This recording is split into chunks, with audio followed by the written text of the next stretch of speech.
आज अगर मैं अरब शब्द का जिक्र करूं तो आप में से कई लोगों के दिमाग में सबसे पहले इस्लाम का ख्याल आएगा। इस्लाम इस पूरे उपमहाद्वीप की पहचान बन चुका है और यहाँ का प्रमुख धर्म है, यूरोप में ईसाई धर्म के बराबर। इस्लाम एक समय में इस्लाम के खलीफा ने स्पेन से लेकर उत्तरी अफ्रीका और मध्य एशिया से लेकर भारत तक अपना प्रभाव स्थापित कर लिया था। लेकिन सवाल यह है दोस्तों कि इस्लाम दुनिया में 7वीं सदी की शुरुआत में आया था। आखिर इस्लाम के आने से पहले अरब के लोग क्या करते थे, कैसे रहते थे और सबसे बड़ी बात कि वो किस धर्म को मानते थे। आज के वीडियो में मैं आपको पैगंबर मोहम्मद और इस्लाम के आने से पहले के अरब के बारे में बताऊंगा, तो वीडियो को अंत तक जरूर देखें। सबसे पहले मैं ये साफ कर रहा हूं कि हम इस वीडियो में पूरे अरब उपमहाद्वीप के बारे में बात करेंगे। इसमें इजराइल के साथ साथ इराक और कुवैत जैसे देश भी शामिल हैं। स्थानीय भाषा में इन जनजातियों को बेडौइन जनजाति कहा जाता है। इनमें से कुछ जनजातियां आज भी अरब की पारंपरिक जीवन शैली का पालन करती है और यहाँ काफी शक्तिशाली मानी जाती है। उस समय ये जनजातियां ऐसी थी जहाँ कबीलाई शासन था और कभी कुछ नहीं होता था। ये जनजातियां कोई साधारण जनजाति नहीं थी, ये योद्धा जनजातियां थी। ये सभी जनजातियां आपस में इतना लड़ती थी कि इन्हें नियंत्रित करना बहुत मुश्किल था। इसलिए न तो रोमियों ने इन्हें पकड़ने की कोशिश की और नहीं। इसीलिए रोम और दूसरी जगहों पर इन लोगों को लड़ाकों के तौर पर भर्ती किया जाता था। ये सेनाओं में सेवा करते थे और अलग अलग मोर्चों पर लड़ने के लिए भेजे जाते थे। इन छोटी जनजातियों के लिए कोई नियम या कानून नहीं थे। अब ये लोग अपने जानवरों और अपने परिवार के साथ घूमते थे और तंबुओं में रहते थे। इनका समाज बहुत अलग था और अगर कोई एक व्यक्ति था जिसका उस समाज में सम्मान नहीं किया जाता था तो वो महिलाएं थी, क्योंकि ये सभी जनजातियां महिलाओं को सिर्फ बच्चे पैदा करने का जरिया समझा जाता था और उन्हें बोझ समझा जाता था।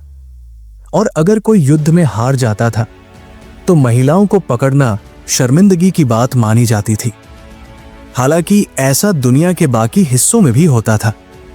इसे ऐसे समझें कि यहां रहने वाले लोगों की 20 से 25 पत्नियां होती थी। कई बार छोटी बच्चियों को मार दिया जाता था या फिर उन्हें जिंदा ही दफना दिया जाता था। इसीलिए इस समय को कुरान में जाहिलियत का समय कहा गया है। इस्लाम को अक्सर जाहिलियत युग के नाम से जाना जाता है। फ्रांसीसी इतिहासकार मैक्सिम रोडिन्सन कहते हैं कि यह पूरा प्री इस्लामिक कैरिबियन केवल प्रतिशोध के आधार पर चलाया गया था। खून के बदले खून का सिद्धांत यह था कि अगर एक कबीले के व्यक्ति को दूसरे कबीले द्वारा मार दिया जाता है तो पूरा कबीला नष्ट हो जाएगा। ये तो हुई समाज की बात। अब अगर उस समय के धर्म की बात करें तो वो यहूदी धर्म था जो यहाँ बहुत मजबूत था। वे ज़्यूस की पहली शताब्दी के बाद यहाँ आए और जब रोमन साम्राज्य ने इस क्षेत्र पर आक्रमण किया तो उनका लाल सागर क्षेत्र पर नियंत्रण हो गया। यहाँ की जमीन बहुत उपजाऊ थी और लोग यहाँ से व्यापार भी कर सकते थे। यही वजह है कि यहाँ ज्यादातर यहूदी रहा करते थे। यहाँ कुछ और कबीले भी रहते थे, लेकिन यहूदी हावी हो गए क्योंकि यहूदी लाल सागर क्षेत्र को नियंत्रित करना चाहते थे और जनजातियां उस समय किसी एक धर्म का पालन नहीं करती थी। उनके अपने देवता थे, जैसे लोग जो सूर्य, वर्षा और प्रकाश की पूजा करते थे। आपने सही सुना। इसके अतिरिक्त मक्का उस समय एक महत्वपूर्ण स्थान था। यहाँ इन जनजातियों के देवी देवताओं की मूर्तियां थी। मक्का वो स्थान भी था जहां जनजातियों के बीच विवादों का निपटारा किया जाता था। नतीजतन मक्का एक तरह से यहूदियों के आने से पहले मक्का कुरैश जनजाति के नियंत्रण में था। ये इस्लाम से पहले पूरे अरब में सबसे शक्तिशाली जनजाति थी और ये कुरैश जनजाति देवी हुबल की पूजा करती थी और वो उनके लिए बहुत महत्वपूर्ण देवी मानी जाती थी। लेकिन जब यहूदी पहली सदी में यहाँ आए तो उन्होंने मदीना यानी यथरिब पर कब्जा कर लिया। इसके आसपास ओस और खजरा नाम की जनजातियां रहती थी। ये जनजातियां एक दूसरे के साथ बहुत अच्छी तरह से रहती थी, क्योंकि इसके पीछे का कारण व्यापार था। कबीले इससे मिलने वाले पैसे को आपस में बांट लेते थे। इस तरह से इस व्यापार को करके यहूदी यहां बहुत मजबूत हो गए। यानी इस्लाम से पहले अगर आप किसी भी धर्म को देखें तो यहां यहूदी धर्म बहुत प्रचलित था। अब जब चौथी सदी आई तो यहां पहली बार ईसाई आए। ईसाई भी बहुत शक्तिशाली थे और उनके यहां आते ही युद्ध शुरू हो गया। ईसाई और यहूदी इस संघर्ष में लगे रहे।